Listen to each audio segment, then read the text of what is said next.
Hello, my dear viewers. Today will be a very interesting story. I recommend watching the video to the end. Put a like and subscribe to my YouTube channel, and be sure to write comments on what you liked or did not like, and if you have an interesting criminal story from your life. Write your story in the comments and I will make a video and tell your story here on the channel. Okay, I have detained you. I wish you a good mood and viewing. My name is Laura Bennett, and up until a month ago, I thought I knew everything about my son, Ethan. He was 23 years old, kind, responsible, and always did well in school. After graduating from college, he started working at a local bank, a respectable job he seemed to enjoy. But everything changed the day I found the money. It was an ordinary afternoon, and I was cleaning out the storage closet in the basement. Ethan had moved back home temporarily, or so he'd said, while saving up for his own place. The closet was packed with boxes he'd brought with him, most of them unlabeled. One box, shoved into the farthest corner, caught my eye. It was taped shut, and something about it felt off. I pulled it out, cutting through the tape with scissors. Inside were bundles of cash neatly wrapped in plastic. I froze, my mind reeling. I started counting, but after the first bundle, I realized there was far too much to count by hand. It had to be at least $1 million. My first thought was that Ethan had been saving it. Maybe he'd inherited it or won it somehow. But deep down, I knew something wasn't right. People don't just have $1 million lying around. That evening, I waited for Ethan to come home. The box was on the dining room table, and my hands trembled as I sat there, waiting. When he walked through the door, he stopped short, his eyes darting from me to the box. "Where did you find that?" he asked, his voice sharp. "In the basement," I said, trying to keep my voice steady. "Ethan, what is this? Where did it come from?" He hesitated, his jaw tightening. "It's complicated, Mom, complicated," I repeated. "Ethan, this is $1 million. You need to tell me what's going on." He sighed, running a hand through his hair. "I can't explain everything right now, but you have to trust me. It's fine." "It's not fine," I snapped. "You're hiding something. Tell me the truth, Ethan. Please." He looked away, his shoulders slumping. "It's better if you don't know," he muttered. The next day, I was drinking my morning coffee when a news report flashed across the TV. The headline made my blood run cold. "Local bank robbery, $1 million stolen in daring heist." The reporter went on to describe how the thieves had bypassed security systems, leaving no physical evidence behind. The authorities were baffled, and the investigation was ongoing. I stared at the screen, my heart racing. The timeline matched perfectly. Ethan had brought those boxes home around the same time the robbery happened. Could it be possible?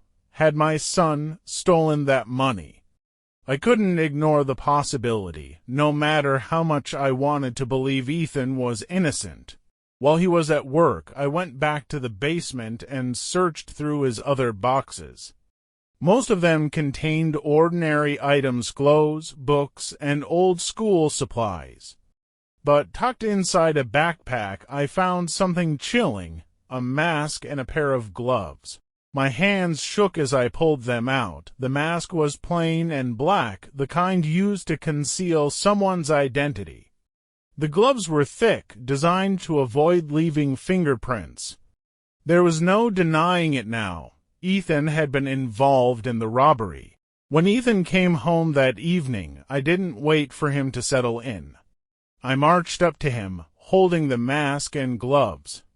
"Explain this," I demanded, my voice trembling. Ethan's face went pale. "Mom, I can explain." "You better start explaining now." I cut him off. "I saw the news. I know about the robbery." "Ethan, what have you done?" He sighed heavily, sinking onto the couch.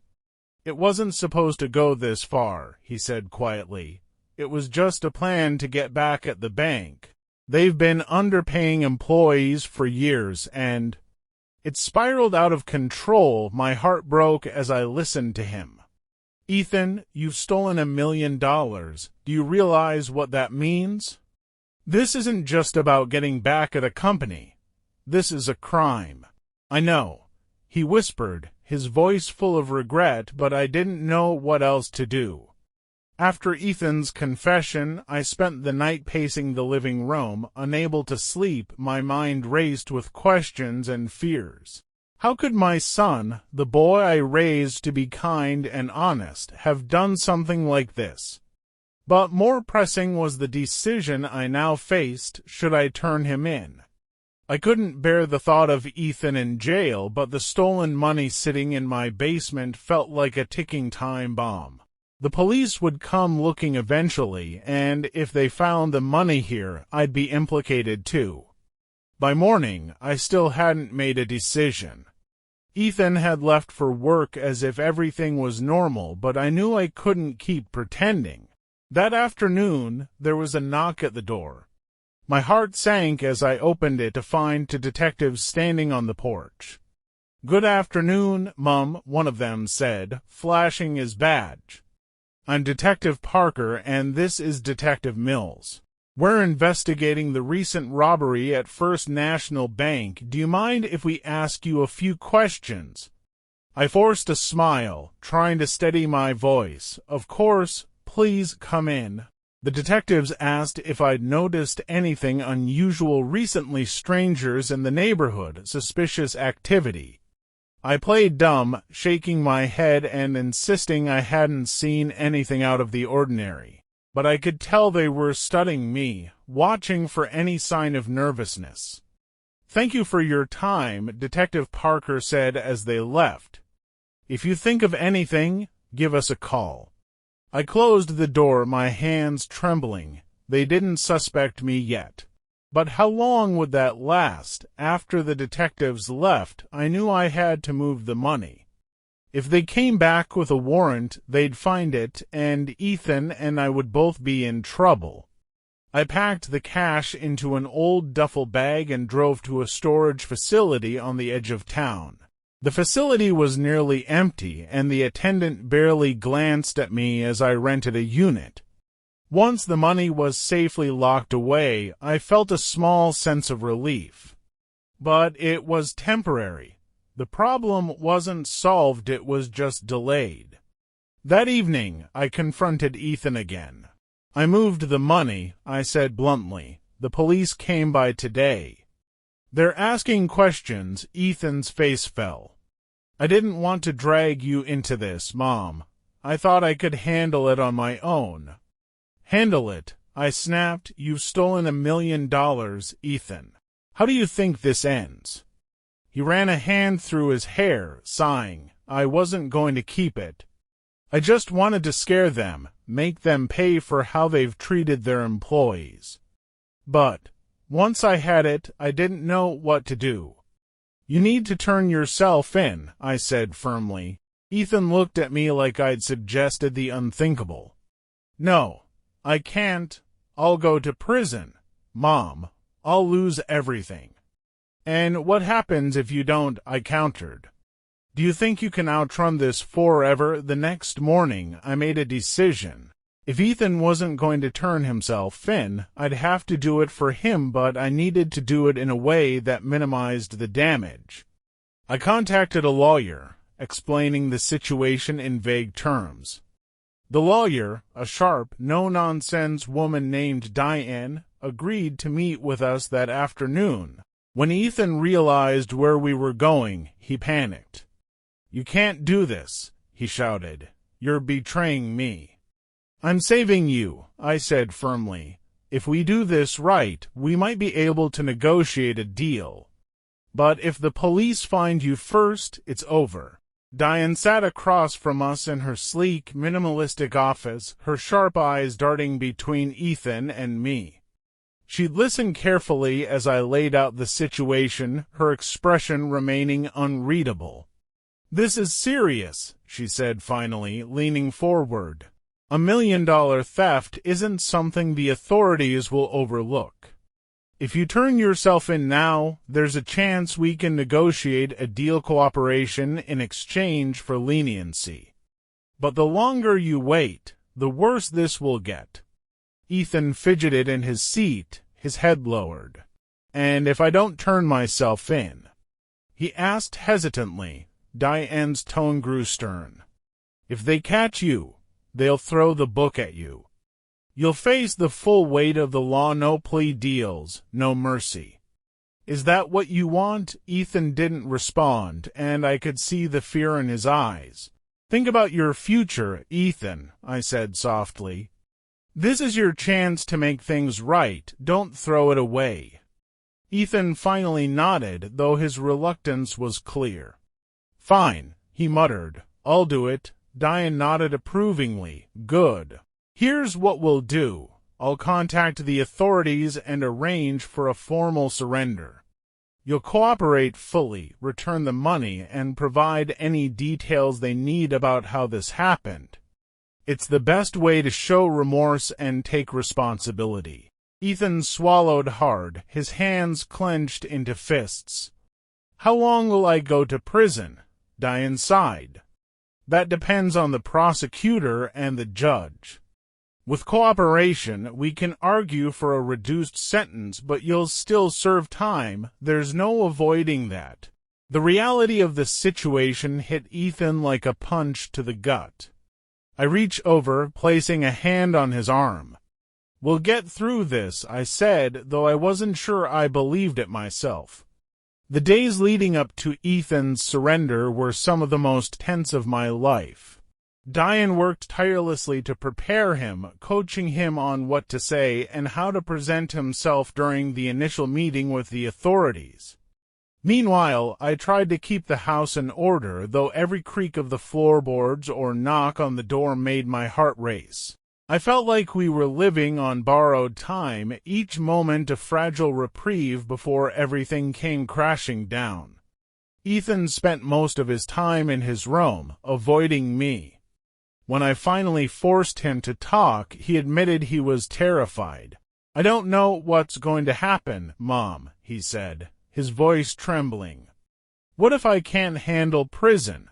What if I never get my life back?" "You will," I said firmly, though my throat felt tight. "This is a mistake, Ethan, but it doesn't define you. What defines you is how you make it right." The day of Ethan's surrender arrived. Diane had arranged for him to meet with Detective Parker and the prosecutor at the police station.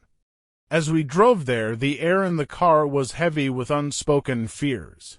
When we arrived, Ethan hesitated at the station's entrance. "I can't do this," he said, shaking his head. "You can," I said, taking his hand.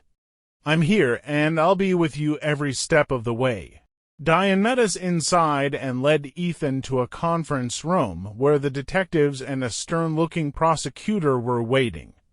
Ethan took a deep breath and began to speak, recounting how he'd planned and carried out the robbery.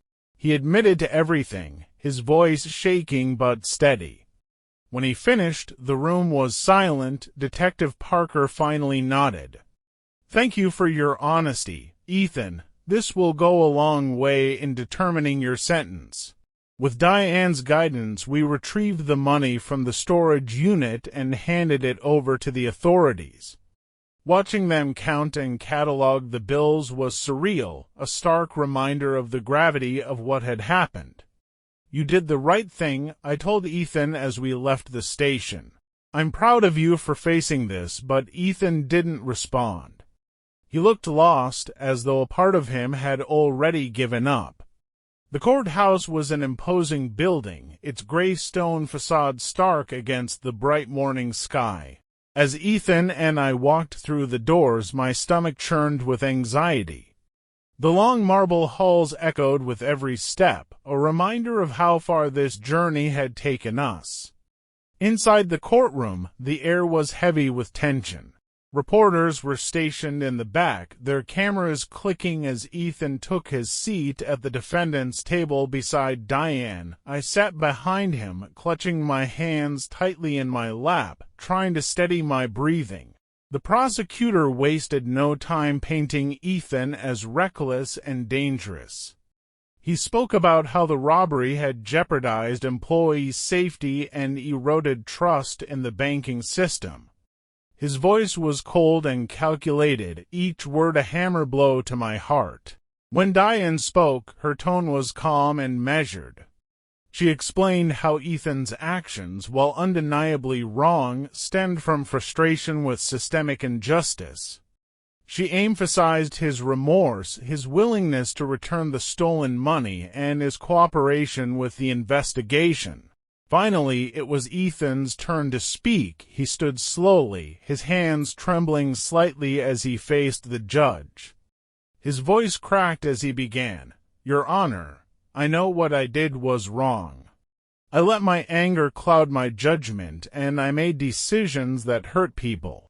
There's no excuse for that. I take full responsibility, and I'm truly sorry." He glanced back at me, his eyes filled with tears. "To my mother, who has stood by me through all of this, I'm sorry for disappointing you. I'll spend the rest of my life trying to make it right." His words hung in the air, and for a moment the courtroom was silent. The judge's face was unreadable as he leaned forward to deliver his decision. Every second felt like an eternity.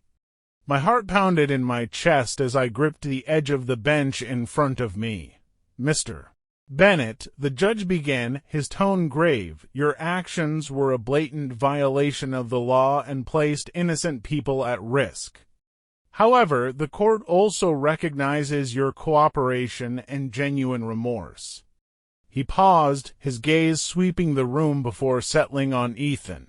"It is the decision of this court to sentence you to 5 years in state prison with the possibility of parole after 2 years, provided you meet all conditions of rehabilitation."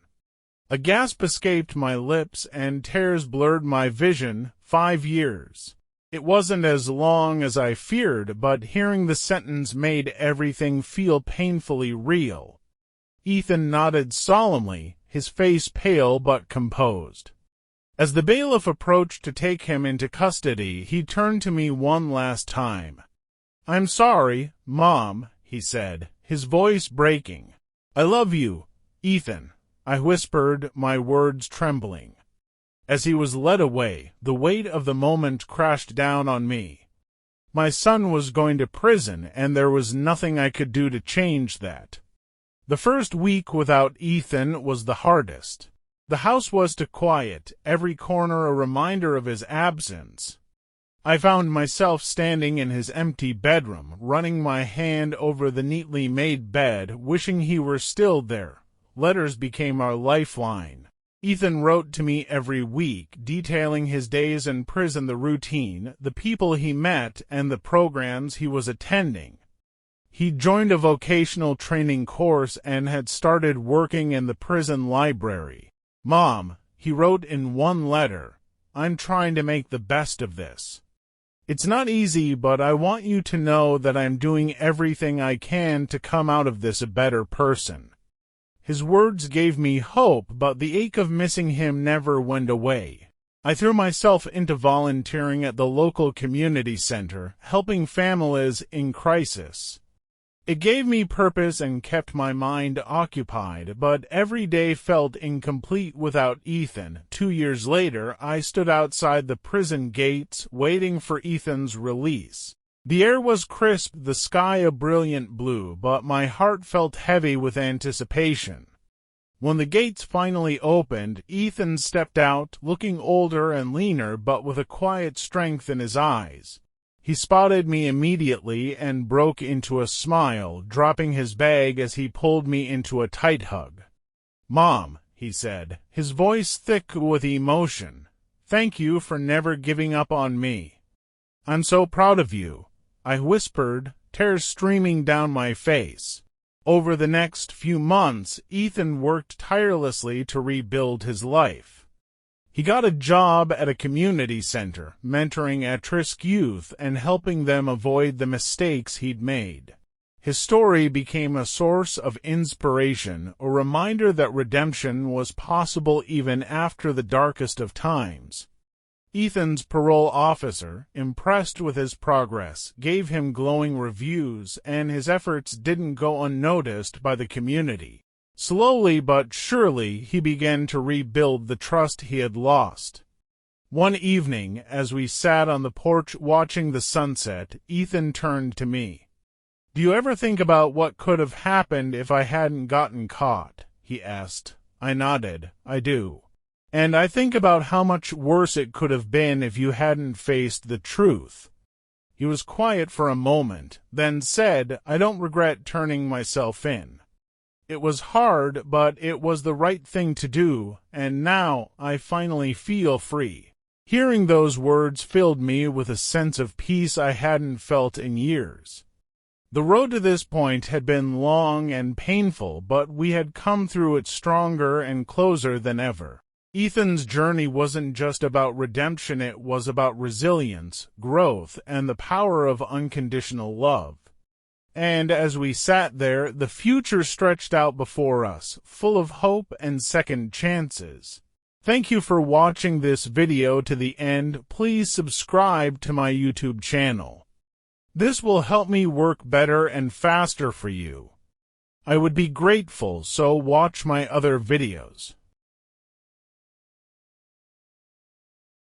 Hello, my dear viewers. Today will be a very interesting story. I recommend watching the video to the end. Put a like and subscribe to my YouTube channel, and be sure to write comments on what you liked or did not like, and if you have an interesting criminal story from your life.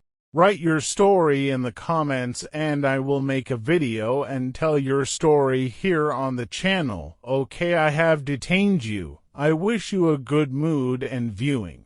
My name is Claire Reynolds, and 3 months ago I moved to the city for a fresh start.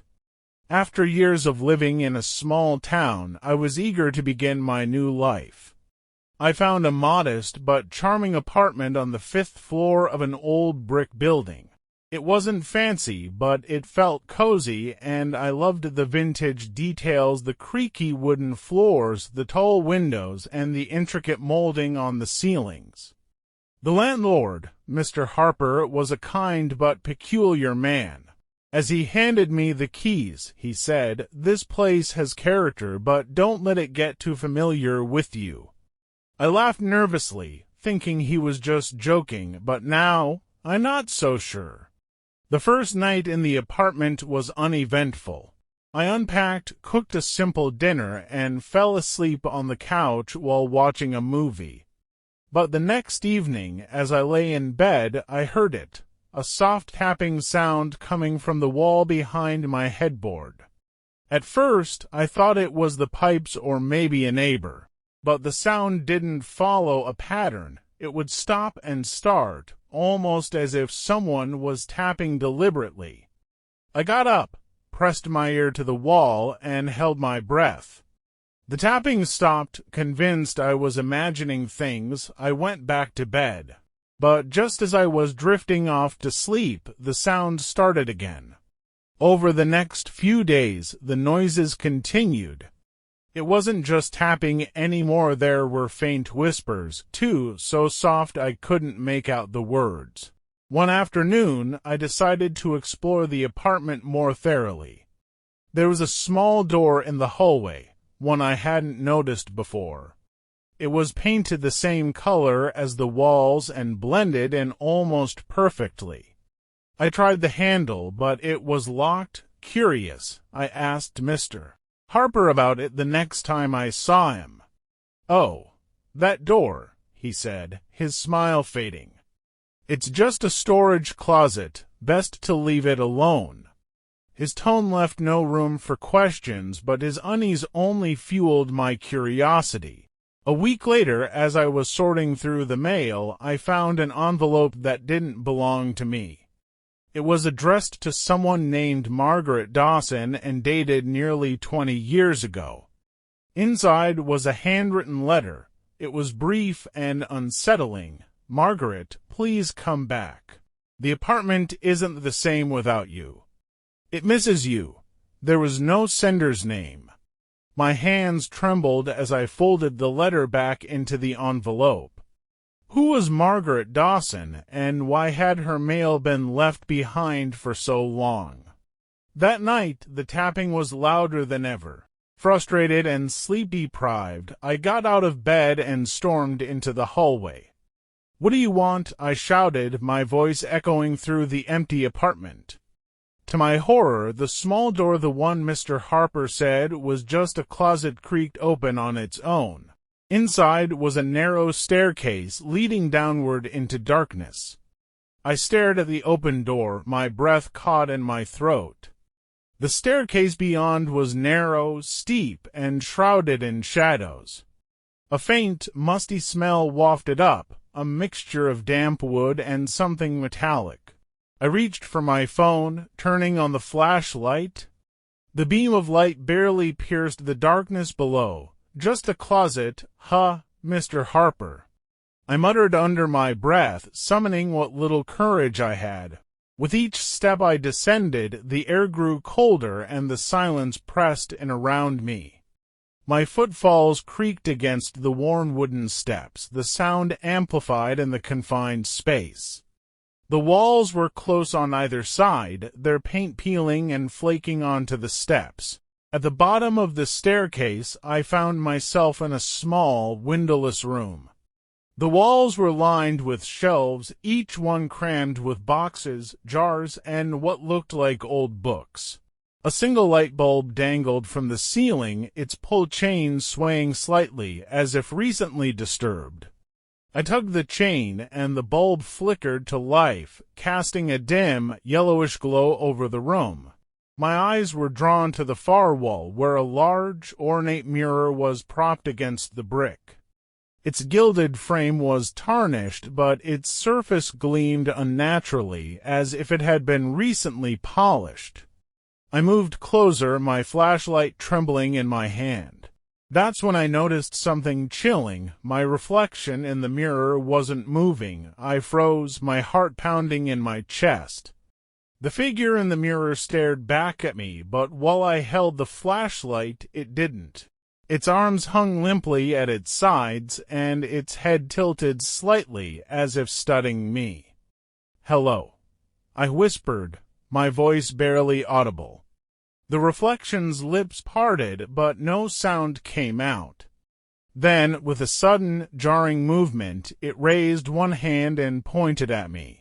I stumbled back, nearly dropping my phone. The flashlight beam darted across the room, catching glimpses of the shelves and their unsettling contents. When I dared to look back at the mirror, the reflection was gone. I was on the verge of fleeing back upstairs when something on the shelf nearest the mirror caught my eye. Among the dusty jars and tattered books was a small wooden box, its lid engraved with the same swirling patterns that adorned the mirror's frame. I reached for it hesitantly, half expecting it to burn or shock me. But the wood was smooth and cool to the touch. The lid creaked as I opened it, revealing a stack of old photographs tied together with a faded ribbon. The first photo was of a young woman standing in what looked like my apartment. She had dark hair pinned neatly back and wore a dress that suggested the 1950s. Her smile was small, almost timid.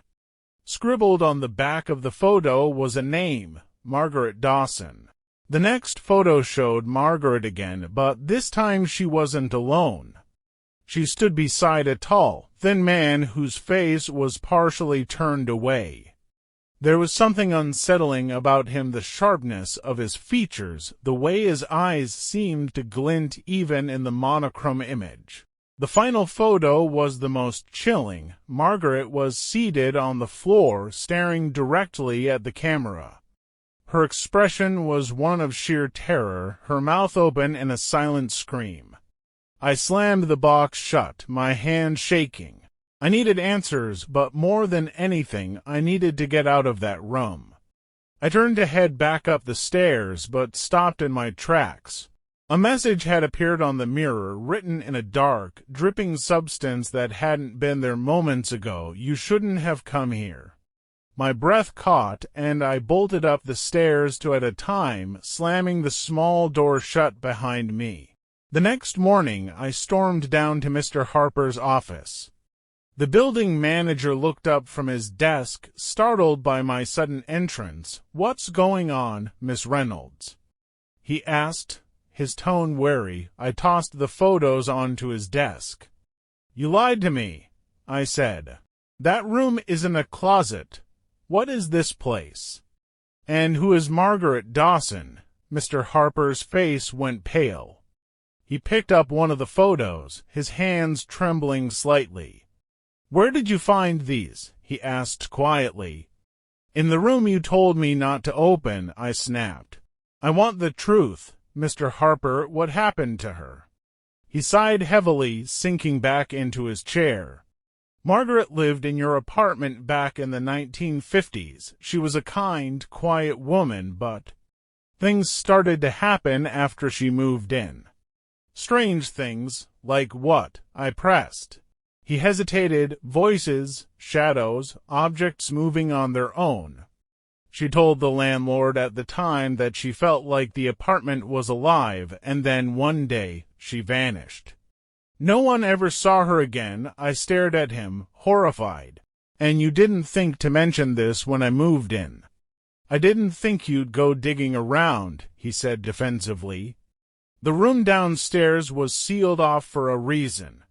It's better if you leave it alone." Mr. Harper's explanation left me with more questions than answers. As I walked back to my apartment, his words echoed in my mind. The room downstairs was sealed off for a reason. When I reached my door, I hesitated before going inside. The apartment felt different now, no longer cozy and charming, but claustrophobic and watchful, like it had been waiting for me to return. That evening, I packed a bag. I didn't care if I lost my security deposit or if I had to live out of a hotel for a few weeks. I just needed to get away. But as I zipped up my suitcase, the faint tapping began again. I froze, my eyes darting to the wall behind my bed. The sound was louder this time, more insistent. I clenched my fists, determined not to let the apartment intimidate me. "You don't control me," I muttered, my voice trembling.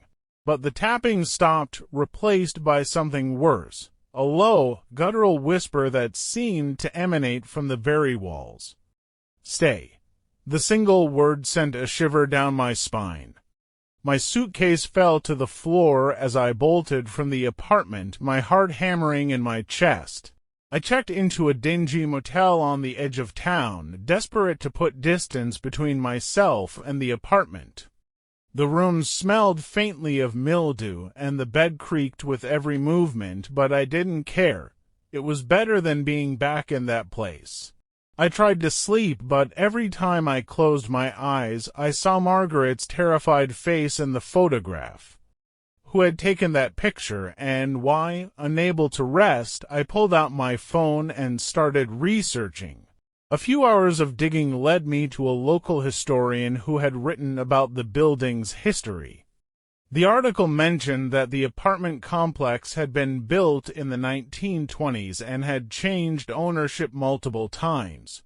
But what caught my attention was a single line buried in the text. The building is rumored to be cursed with a string of mysterious disappearances over the decades. I knew I had to find this historian. If anyone could shed light on what was happening, it was him.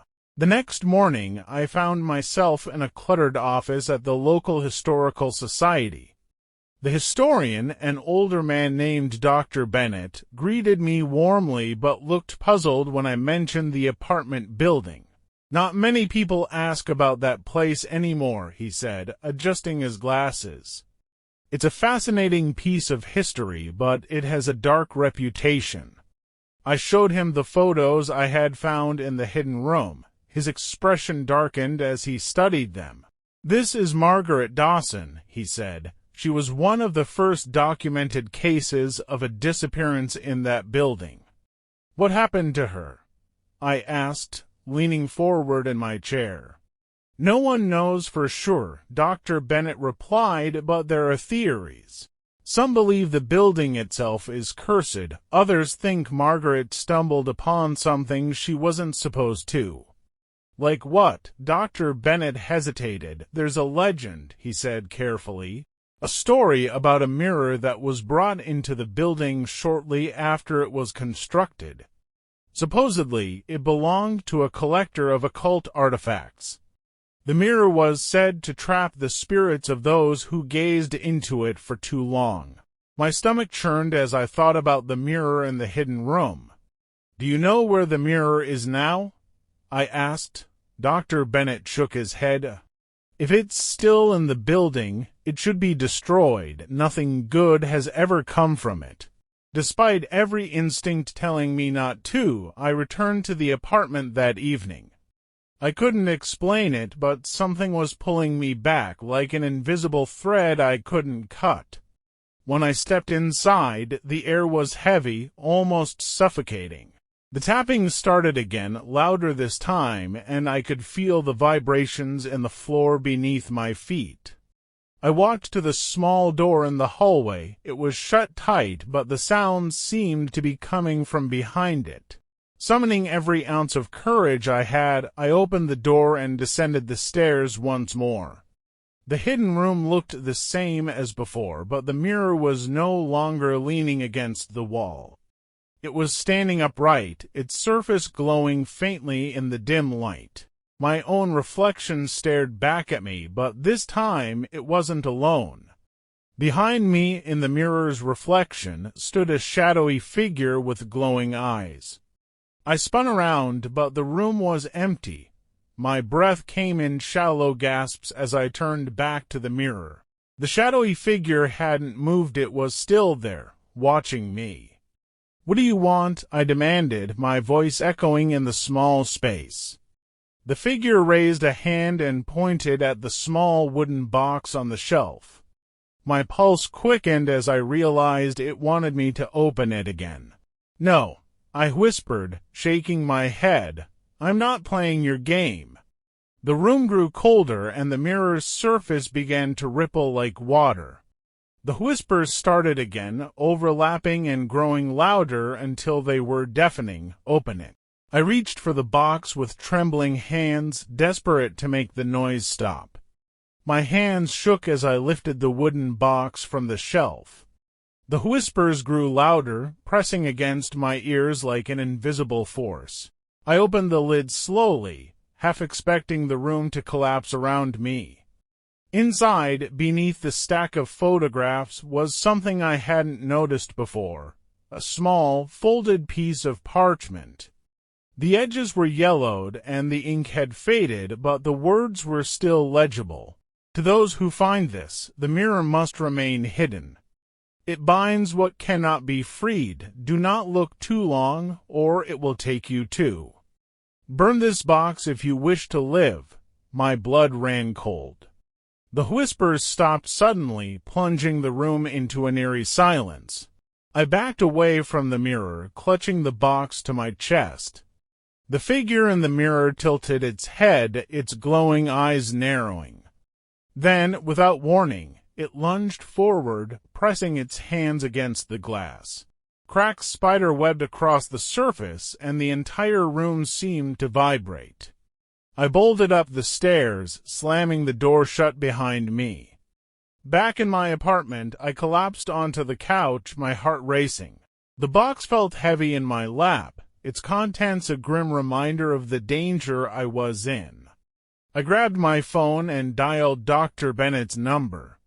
He answered after the second ring. "Karen, what's wrong?" I went back to the room. I said, my voice trembling, "The mirror, it's alive, Dr. Bennett. There's something inside it." There was a long pause before he spoke. "Listen to me carefully," he said. "You need to destroy that box immediately.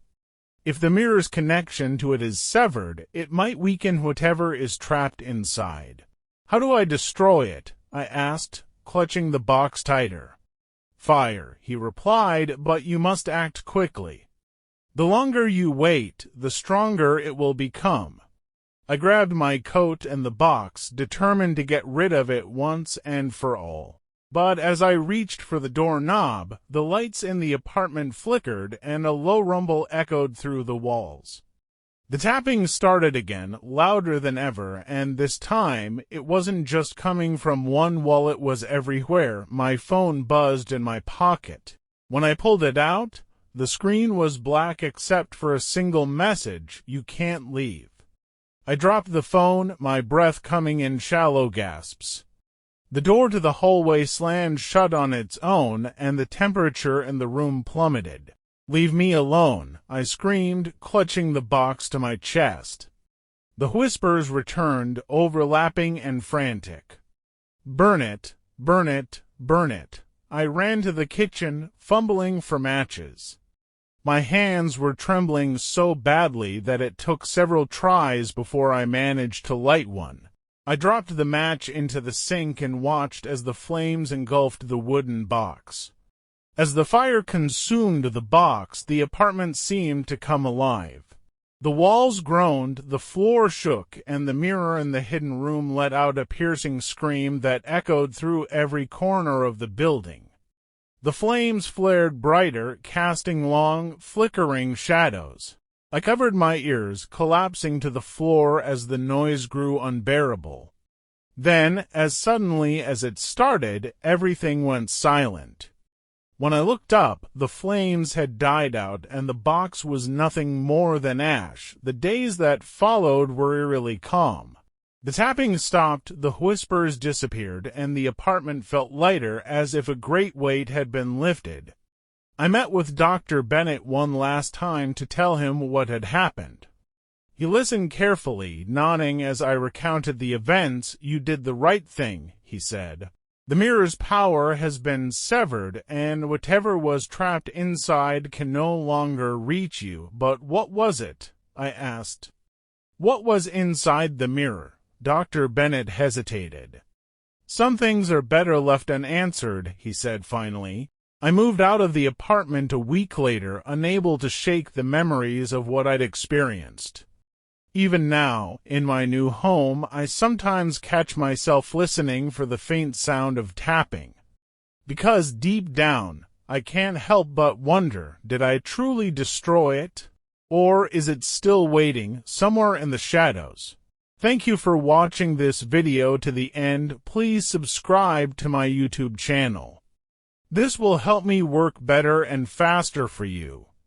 I would be grateful, so watch my other videos. Hello, my dear viewers. Today will be a very interesting story. I recommend watching the video to the end. Put a like and subscribe to my YouTube channel, and